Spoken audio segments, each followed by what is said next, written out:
लेकिन सीरिया में इसराइल को बड़ा सेटबैक होने जा रहा है। एक तरफ तो Israel already strategic defeat face कर रहा है, वो अपने एक भी फ्रंट के ऊपर डिक्लेयर्ड गोल्स अब अचीव नहीं कर सका है, तो एक तरफ उसके जो है वो स्ट्रेटेजिक डिफीट है, दूसरी तरफ सीरिया यानी एक ऐसा कंट्री जिस पर हमले का मतलब यह है कि आप टर्की के इंटरेस्ट के ऊपर हमला कर रहे हैं, आप अरब्स के इंटरेस्ट के ऊपर जब हमला कर रहे हैं तो उसका इंपैक्ट बहुत ज्यादा, यानी लेबनान पर हमला करना और सीरिया पर हमला करना, ये बिल्कुल इनका इंपैक्ट जो डिफरेंट है। तो ऑलरेडी स्ट्रेटेजिक डिफीट है और सीरिया पर जो हमला किया है उस पर अमेरिका का रद्दअमल सामने आ रहा है। अमेरिका ने नेतन्याहू को मैसेज भिजवाया है कि यू विल डिस्ट्रक्ट योरसेल्फ अगर तुम सीरिया में आगे बढ़े हो। ठीक है, अब आप जरा अंदाजा करें कि अमेरिका नेतन्याहू को यह कह रहा है कि इजराइल डिस्ट्रॉय हो जाएगा अगर यह सीरिया में फर्दर अटैक्स करता है और सीरिया में यह मजीद जंग छेड़ता है, एस्केलेट करता है, तो इजराइल अपने आप को तबाह कर लेगा। और नेतन्याहू को उन्होंने मैसेज भेजा है कि तुम अपने आप को तबाह कर लोगे। यानी यह मैसेज गजा पर नहीं आया, यह मैसेज वेस्ट बैंक पर नहीं आया, यह मैसेज लेबनान पर नहीं आया, यह मैसेज यमन पर नहीं आया और यह मैसेज ईरान पर हमले पर भी नहीं आया। यह मैसेज आ रहा है सीरिया के हवाले से।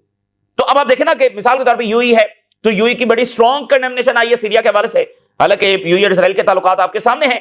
लेबनान के हवाले से गल्फ स्टेट्स ने उस तरह से कंडेम नहीं किया है जिस तरह सीरिया को कर रहे हैं, क्योंकि इनके मफादात बहुत ज्यादा ये समझते हैं कि सीरिया से उनको खतरा है। तो हम ऑलरेडी ये बयान कर रहे थे कि सीरिया पर जो अटैक है वो एक फुलिश बिहेवियर है फ्रॉम द डे फर्स्ट। लेकिन देखिए इजराइल और उसमें बैठा हुआ नेतन्याहू जो कहीं भी अपनी स्ट्रेटेजिक गोल्स अचीव नहीं कर सका है, तो बदमस्त हाथी की तरह वो एक के बाद एक मुल्क पर हमला करता चला जा रहा है, जिसके मतलूबा नतायज फिर भी हासिल नहीं होंगे, क्योंकि इन फैसलों के पीछे डेस्परेशन है, एरोगेंस है। ठीक है ना, तो आज उसका नतीजा आ गया। और जैसे मिस्र ने कहा कि इजरायली एरोगेंस ऑफ पावर जो है वो तबाह होगी, ठीक है ना, वो टूटेगी और इजराइल अपने कोई मकासद जो है वो अचीव नहीं कर सकेगा। तो उधर इराक को देखे ना, टॉम बैरक जो हैं वो एक के बाद एक गवर्नमेंट को जाकर धमकियां लगा रहे हैं, तो कोई भी ये रिजल्ट है वो अपने अचीव करने वाले नहीं है। आज सीरिया में खुद अमेरिका मतलब ये मैसेज भेज रहा है कि इजराइल तबाह हो जाएगा अगर वो सीरिया में मजीद आगे बढ़ता है। तो अब मतलब क्या करना है, तो ये है वो रियलिटी जो ऑन ग्राउंड है, इस पर हम बात करेंगे। और इसके अलावा पोप जो है उन्होंने उनका विजिट जो है वो मुकम्मल हो गया है और पोप का एक मैसेज है, ठीक है, उन्होंने कहा है कि मिडिल ईस्ट के मसाइल का एक ही हल है और वो है फलस्तीनी रियासत। अगर फलस्तीनी रियासत बना दी जाएगी तो मिडिल ईस्ट के मामला जब वो सुलझना शुरू हो जाएंगे। ये पोप जब वो मैसेज देकर गए। अच्छा, दूसरी तरफ जब वो वेस्ट बैंक के अंदर फलस्तीनी रेजिस्टेंस ने जवाबी अटैक्स कुछ किए हैं और वेनेजुएला की एयर स्पेस अमेरिका ने बंद की है, और जो वेनेजुएला के इत्तेहादी हैं और वो मुल्क जो साम्राज्य के खिलाफ लड़ रहे हैं, उन्होंने इस फैसले को मानने से इनकार कर दिया और उनकी एयरलाइंस वेनेजुएला की तरफ जा रही हैं। उन्होंने कहा कि हम इस फैसले को नहीं मानते। दूसरा, यूक्रेन की जंग एक्सपैंड कर रही है, ब्लैक सी के अंदर फिर टैंकर्स के ऊपर अटैक हुआ है, टर्किश वाटर्स के करीब हुआ है, टर्की की बड़ी सख्त वार्निंग यूक्रेन को गई है। तो एक तरफ डेलीगेशन जो है वो अमेरिका का प्यूटन से मिलने के लिए, रशियन से मिलने के लिए वहां पहुंचा है, तो दूसरी तरफ ये जंग एक्सपैंड हो रही है। तो इसका मतलब यह है कि अगर ये जंग इस वक्त नहीं समेटी जाती और यहां पर सीज फायर नहीं होता, तो फिर आप देखिए ये दूसरों के बॉर्डर्स तक भी फैल रही है। ये कजाकिस्तान की पाइपलाइन पर अटैक हो गया, टर्की के वाटर्स के करीब हो गया और एक बार फिर हो गया। तो इसका मतलब यह है कि ऑयल गैस इस सप्लाई के ऊपर अटैक होने जा रहा है, जिससे दुनिया की इकोनॉमी और ज्यादा डिस्ट्रॉय होने जा रही है। ठीक है ना, दुनिया की इकोनॉमी और ज्यादा डिस्ट्रॉय होगी क्योंकि ऑयल और गैस दोनों सप्लाई के ऊपर यूक्रेन अब हमले करना शुरू हो गया है। तो ये तमाम सूरत हाल भी आपके साथ शेयर करेंगे। सबसे पहले जो सीरिया के हवाले से आज रद्दअमल सामने आया है बहुत ही गैर मामूली है और ये बता रहा है कि लिमिट्स हैं, देयर आर लिमिट्स, ठीक है ना, और ये बता रहा है कि इजराइल अपने मकासद अचीव नहीं कर सकेगा। जरा अमेरिका मतलब इस तरह का मैसेज आपने 2 साल में नहीं सुना होगा। ही विल सेल्फ डिस्ट्रक्ट, वो अपने आप को तबाह कर लेगा। US warns Netanyahu of continuing Syria strikes, मतलब इस तरफ ना जाना वरना खाक हो जाओगे, इस तरफ न जाना वरना खाक हो जाओगे। यूएस वार्न्स के इजराइल की अगर फर्दर वो अटैक करता है सीरिया में तो इसका बहुत बुरा नतीजा निकलेगा। United states strong concern over Israel's repeated military operations inside Syria, क्योंकि आगे देखे ना अल-शरा के ऊपर प्रेशर बढ़ रहा है कि वो जवाब दे, ठीक है ना, अल-शरा के ऊपर प्रेशर बढ़ रहा है कि वो रिस्पॉन्ड करे, और फिर टर्की आप देखें ईरान पहुंच गया है। तो अमेरिका ये भी देख रहा है कि इजरायली इस फुलिशनेस की वजह से उनका मॉडल फेल हो रहा है। उन्होंने तो ईरान को आइसोलेट करना था, यहां सऊदी और टर्किश ऑफिशियल जब तेहरान पहुंचे हुए, तो ये भी तो बात है ना। सो वार्निंग दैट के continuing strike could destabilise the country, और ये जो हम कोशिश कर रहे हैं कि तल अवीव और दमिश्क का कोई सिक्योरिटी एग्रीमेंट हो जाए, कोई नॉर्मलाइजेशन हो जाए, ये भी नहीं हो सकेगी। और यूएस ने नेतन्याहू को कहा है हाल्ट योर एक्शंस, अपने हमले यहां पर रोको, that risk turning Syria's new government into an adversary. बड़ी इंपॉर्टेंट लाइन है कि तुम्हारे हमलों का नतीजा फिर ये निकलेगा कि दमिश्क तुम्हारा दुश्मन बन जाएगा। जो नई गवर्नमेंट आई है वो तो हमारी दोस्त है, हम ही तो लेकर आए हैं, तो अब तुम्हारे हमले जो हैं इसका नतीजा ये निकलेगा कि वो तुम्हारी दुश्मन बनने जा रही है। इसका मतलब अभी तक तो अलशरा दोस्त है इजराइल का। We are trying to tell Bibi, ये इसका निक नेम है नेतन्याहू का, ही हैज टू स्टॉप, उसको रुकना होगा, बिकॉज इफ इट कंटिन्यूज, क्योंकि अगर ये हमले जारी रखता है, ही विल सेल्फ डिस्ट्रक्ट। कितनी बड़ी ये लाइन है, यानी ये लाइन, ये मैसेज है वो गजा, वेस्ट बैंक, लेबनान पर नहीं आया है, ये मैसेज सिर्फ सीरिया पर आया कि इजराइल तबाह हो जाएगा और नेतन्याहू अपने आप को तबाह कर लेगा अगर वो सीरिया में गया। तो इससे एक नाज़रीन बात यह भी साबित होती है कि ये मुल्क बड़े पावरफुल कंट्रीज हैं रीजन के, अगर ये चाहें तो इजराइल को कन्फ्रंट कर सकते हैं, अगर चाहें तो अमेरिका को प्रेशराइज कर सकते हैं, लेकिन समहाउ ये उस ताकत को इस्तेमाल करने के लिए तैयार नहीं है, या क्या प्रॉब्लम है।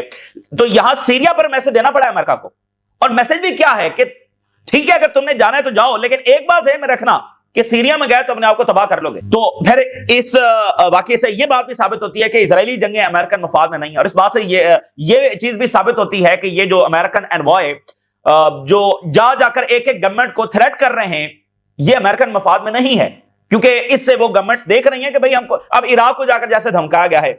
अब हैरट्स ने इस पर लिखा है, Israel to begin imminent Lebanon operation until Hezbollah disarm, USA reportedly tells Iraq। अभी हैरिसन ने लिखा है। अच्छा, अब उस पर इतना ज्यादा बैकलैश आ रहा है पूरे रीजन से कि अमेरिका को इस पर भी डिनाई करना पड़ा कि नहीं हमने तो ऐसी कोई धमकी नहीं लगाई, इस पर भी डिनाई करना पड़ा। लेकिन बहरहाल अब ये तो हुआ है, ये धमकी तो लगाई गई है, सारे मीडिया ने रिपोर्ट किया है। अब अमेरिका कह रहा है नहीं हमने ऐसी कोई धमकी नहीं लगाई, तो प्रेशर चुके पूरे रीजन से आया है।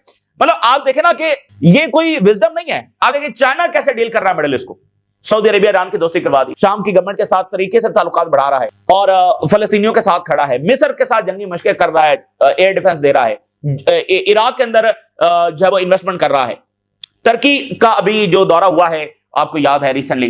तो चाइना इन्वेस्टमेंट कर रहा है, रेल रोड्स बना रहा है, हर मुल्क के साथ तरीके से ताल्लुकात बढ़ा रहा है, और अमेरिका क्या कर रहा है, एक एक गवर्नमेंट को जाकर खुलेआम धमकियां लगा रहा है। उनका कसूर भी नहीं है, मारे भी वही जा रहे हैं, मारे भी इन्हीं मुल्कों के लोग जा रहे हैं, धमकियां भी उनको लगाई जा रही हैं और कसूरवार भी वही हैं। यहां लेबनीज ही कसूरवार हैं जिनके हजारों लोग मारे जा चुके हैं और हजारों जख्मी हैं, और कितने ज्यादा उनके डिस्प्लेस हैं जो अपने घरों को नहीं आ सके, और मुसलसल इजरायली बमबारी है, और यहां कसूरवार ही फलस्तीनी है। तो उधर वेस्ट बैंक में फिर जवाबी अटैक्स इनके ऊपर हुए हैं। 2 Israeli troops injured in stabbing attack as Israel escalate West Bank raids। तो ज़ाहिर उनके पास इतने ज्यादा वेपन्स नहीं है, तो वो अपना रिएक्शन जब वो दे रहे हैं। और गजा में सेलिब्रेशंस हुई हैं किस बात की, अरब कप जो है वो हो रहा है, अरब फुटबॉल कप, और कतर में ये हो रहा है। तो उसमें जो फलस्तीन की नेशनल टीम है उसने हराया है कतर को। So celebrations in Gaza after Palestine win at Arab cup over host country. तो जनाब बड़ी सेलिब्रेशन जब वो गाजा में देखेगी, बावजूद इसके कि हमले हो रहे हैं, इजराइल धमाके कर रहा है। आप देखिए, Israeli forces demolish Gaza residential buildings, launch West Bank raids. तो उधर इजराइल की सारी बमबारी और जुल्म जारी है, लेकिन ये गजा के लोगों का इस वक्त आपके सामने विल है। तो असल में जो इजराइल को शिकस्त हुई है, ये वो गजा और वेस्ट बैंक के लोगों ने, फलस्तीनियों की जो विल है उसने इजराइल को शिकस्त दी है। वगरना इजराइल का मॉडल यही होता है कि वो लोगों को इतना जुल्म करता है कि वो लोग रेजिस्टेंस के खिलाफ खड़े हो जाए। तो ना ही ये गजा में हुआ, ना ही ये लेबनान में हुआ कि लोग जब रेजिस्टेंस के खिलाफ खड़े हो जाएं, क्योंकि रेजिस्टेंस सर्वाइव नहीं कर सकती अगर लोग ही उसके खिलाफ खड़े हो जाएं, क्योंकि वो लोगों ही से तो आती है, कोई मुनज्जम आर्मी या नेशनल आर्मी तो होती नहीं है, तो वो तो लोगों से ही आती है, और वो एक आइडियोलॉजी का नाम है। तो अगर लोग ही उस आइडियोलॉजी को रिजेक्ट कर दें तो फिर वो रेजिस्टेंस जब वो चल नहीं सकती है। तो असल में ये फलस्तीनियों की विल है जिसने इजराइल को शिकस्त दिया। तो अब वो टकरे मार रहा है, कभी लेबनान में कभी शाम में। ये जो लेबनान पर भी इसको बड़ा चाव चढ़ा हुआ ना हमला करने का, वहां भी आप देखेंगे नतीजा क्या निकलेगा, ठीक है ना। वहां भी देखें, इजराइल ने पहले भी तो मुकम्मल जंग हिजबुल्लाह से लड़ी है ना, फिर सीज़फायर करना पड़ा। ये तो ऊपर से लेबनीज गवर्नमेंट आ गई जिसने कहा कि हिजबुल्लाह रिस्पॉन्ड नहीं करेगी, लेकिन इजराइल हमला करता रहे। तो अब भी ये जो जंग इंपोज करने जा रहा है उसको बड़ा चाव चढ़ा हुआ है, ये आप देखेंगे, इसका नतीजा भी आप देखेंगे। तो पोप देखिए, इतनी बड़ी शख्सियत लेबनान का दौरा करने के लिए आए, और उस लेबनान का जो इजराइल के हमलों का निशाना बन रहा है, मैटर करता है ना भाई। सिक्योरिटी सिचुएशन भी अच्छी नहीं है, इजराइल वहां पर अटैक भी कर रहा है। तो उस मुल्क का दौरा पोप करने आए, और उन्होंने जाते जाते क्या कहा कि मिडिल ईस्ट के बहुत सारे मसाइल हैं, लेकिन उन तमाम मसलों का एक ही सोल्यूशन है, और वो सोल्यूशन है फलस्तीनी रियासत।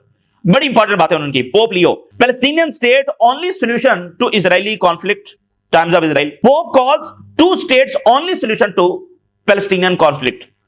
Pope Leo ends first foreign trip, ये उनका पहला गैर मुल्की दौरा था, with call for 2 state solution। और आगे उन्होंने बड़ी इंपॉर्टेंट बात की, उन्होंने कहा कि हम ये सब जानते हैं कि इजराइल इस सोल्यूशन को एक्सेप्ट करने के लिए तैयार नहीं है। फलस्तीनी रियासत वो देने के लिए तैयार नहीं है, जो कि इकलौता सोल्यूशन है, यानी वो सोल्यूशन को एक्सेप्ट करने के लिए तैयार नहीं है। But we see it is the only solution. लेकिन हम देख सकते हैं कि सोल्यूशन एक ही है। देखिए, ये मैसेज है अमेरिका को भी, बर्तानिया को भी, फ्रांस को भी, सबको। ठीक है, अगर इजराइल नहीं मान रहा तो हमें तो नजर आ रहा है कि हल क्या है, तो हम सारी बातें इजराइल की मानते रहेंगे। भाई हमें तो नजर आ रहा है ना कि हल ये है, तो इजराइल नहीं मान रहा तो फिर हम इजराइल के सारे पीछे लगे रहेंगे। तो ये मतलब बड़ी गैर मामूली मैसेज है उन्होंने वहां पर दिया है। देखिए, कुछ शख्सियात होती है ना, उनकी बातें बहुत मानी रखती हैं। तो पोप हैं, दुनिया भर की रियलिटीज वो जानते हैं, और यहां पर आकर वो फलस्तीन के साथ खड़े होकर गए हैं, तो चीजों की बहुत ज्यादा इंपॉर्टेंस होती है कि ठीक है, इजराइल का शिकंजा है, इजराइल का इन्फ्लुएंस है, वेस्टर्न गवर्नमेंट्स उस इन्फ्लुएंस में बैठी हुई हैं, लेकिन इजराइल जिस रास्ते पर चल रहा है, इस रास्ते पर हल कोई नहीं है। अल्टीमेटली होना यही है, और इजराइल को बहुत बुरे तरीके से फिर जाहिर है कि जो उसने किया उसका जो अंजाम है वो भी तो होगा। So Pope Leo wraps up 3 day in Lebanon, hospital visit and port prayers इसमें हुई। Pope Leo calls for unity and coexistence during Lebanon visit. क्योंकि लेबनान भी तो आप देखें ना कि जंग होने जा रही है, तो जंगें आसान तो नहीं होती, तो बहुत कुर्बानियां ऑलरेडी लेबनान दे चुका है। तो पोप जो है वो लेबनान को ये मैसेज देकर गए हैं को एग्जिस्टेंस का, क्योंकि यहां पर क्रिश्चियंस भी रहते हैं, यहां पर बाकी, तो यहां पर सिविल वॉर भी हो चुकी है, और उसके बाद जो एग्रीमेंट हुआ बड़े अमन से, बड़े खुलूस से, बड़े सलूक से ये सारे रह रहे हैं। और इजराइल इस वक्त इनमें डिवीजन्स पैदा करने की कोशिश कर रहा है, इनको आपस में लड़वाने की कोशिश कर रहा है, यानी वो दूसरों को ये मैसेज दे रहा है कि हिजबुल्लाह लेबनान का सबसे बड़ा मसला है, हम लेबनान पर इसलिए अटैक कर रहे हैं चूंकि जो हिजबुल्लाह हमारी बात नहीं मान रही, डिसार्म नहीं हो रही। तो ये बड़ा इंपॉर्टेंट है लेबनान के लिए कि वो को एग्जिस्ट करे और यूनिटी रखे, और लेबनीज गवर्नमेंट को समहाउ अपनी डायरेक्शन तब्दील करनी चाहिए। और जो गल्फ सीरिया पर जो स्टांस ले रहे हैं कि इजरायली हमले वहां पर वायलेशंस हैं, तो लेबनान पर भी उनको यही स्टांस लेना चाहिए। अच्छा, अब कोलंबिया ने अपनी फ्लाइट्स जब रिज्यूम कर दी हैं। Colombia resume flights to Venezuela, rejects US air space closure. उन्होंने हम नहीं मानते इस अमेरिकन क्लोजर को, तो उन्होंने अपनी एयरलाइंस जो है वो दोबारा से शुरू कर दी हैं। चैक शमर जो है ये अमेरिका के बड़े पॉलिटिशियन में, और इन्होंने कहा है कि Congress will block Trump escalation in Venezuela. Congress जो है वो मे भी ट्रंप को रोके। अच्छा, इन्होंने ये भी कहा है कि ये बड़ी कॉस्टली वॉर होगी, ये बड़ी एक्सपेंसिव वॉर होगी जो ट्रंप वेनेजुएला के साथ छेड़ने जा रहे हैं, और ये अमेरिका को बहुत ज्यादा डैमेज करेगी, तो ट्रंप को यहां पर एस्केलेट नहीं करना चाहिए। और अब वो कह रहे हैं कि कांग्रेस रोक सकती है ट्रंप को, यानी इस तरह भी मामला जा सकते हैं। अच्छा, उधर जो यूक्रेन की जंग है वो बॉर्डर से बाहर निकलकर अब दूसरों के बॉर्डर तक पहुंच रही है।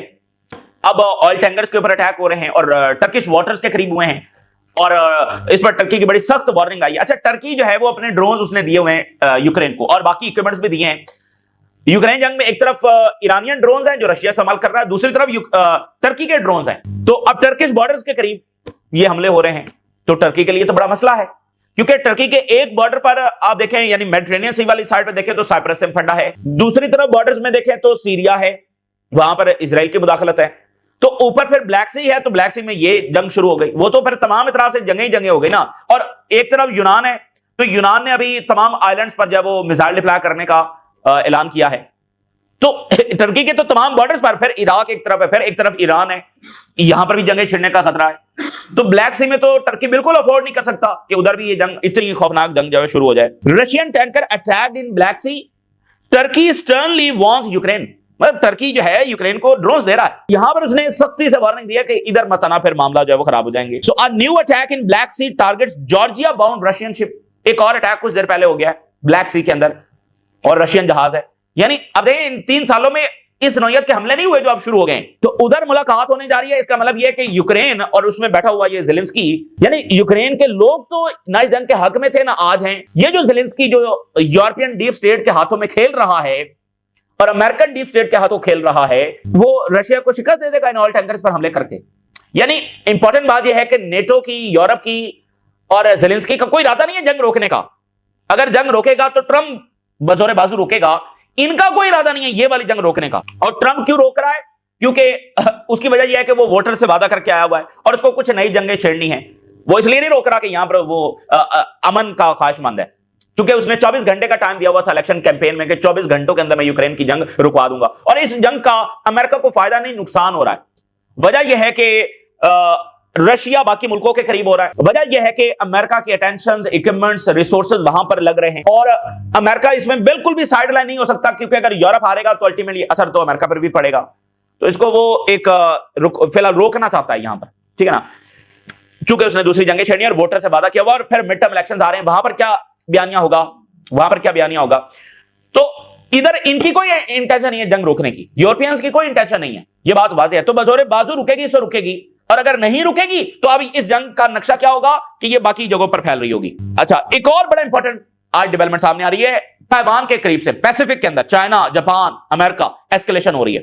ताइवान के जो सबसे करीब तरीन जो अमेरिकन बेस है वो 600 किलोमीटर है, कुछ भी नहीं 600 किलोमीटर, ये सबसे करीब तरीन है, और ये जापान का आइलैंड है, यानी जापान की टेरिटरी है जहां पर अमेरिकन एयरबेस है। अब अमेरिका ने इस एयरबेस को फोर्टिफाई करना शुरू कर दिया है, और अमेरिका ये कह रहा है कि यहां पर चाइना हमला कर सकता है।